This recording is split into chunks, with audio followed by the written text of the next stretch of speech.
پہاڑی زبان میں اپڈیٹ سنیے۔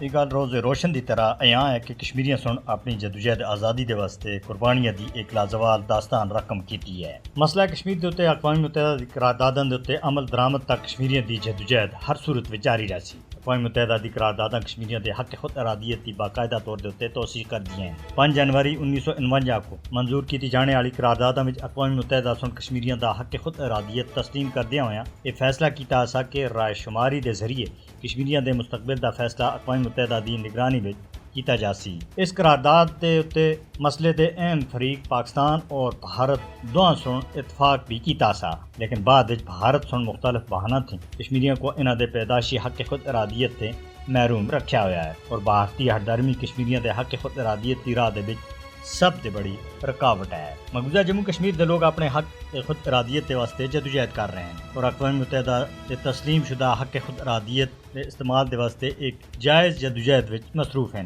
کشمیریاں دی تحریک آزادی کو عالمی سطح دے اوتے ایک منصفانہ اور جائز جدوجہد دے طور دے اوتے تسلیم کیتا گیا ہے۔ بین الاقوامی قوانین کشمیریاں دے بھارتی قبضہ تھیں آزادی حاصل کرنے دے حق کو تسلیم کرتا ہے۔ UNSC دی قرارداداں سن کشمیری عوام دے حق خود ارادیت دی جدوجہد کو قانونی حیثیت دیتی ہے۔ بھارتی غیر قانونی قبضے دے خلاف جدوجہد مقبوضہ جموں کشمیر دے لوکاں دی اجتماعی خواہش دی عکاسی کرتی ہے۔ کشمیریاں دی حق خود ارادیت دی لڑائی اقوام متحدہ دے چارٹر دے عین مطابق ہے۔ مقبوضہ جموں کشمیر دی عوام دی جدوجہد اس وقت تک جاری رہسی جد تک اقوام متحدہ دی قرارداداں دے اوتے مکمل طور دے اوتے عمل درآمد نہیں کیتا جاندا۔ بھارت پروپیگنڈے اور جھوٹے فلیگ آپریشن کے ذریعے کشمیریاں دی تحریک آزادی کو غلط رنگت دینے دی کوشش کر رہا ہے۔ اس کو دہشت گردی دے نال جوڑنے دے واسطے اس طرح دے فلیگ آپریشن کیتے جاندے ہیں۔ مودی حکومت کو یہ تسلیم کرنا ہو سی کہ حقیقی آزادی دی جدوجہد کو دہشت گردی دے نال کسی بھی صورت میں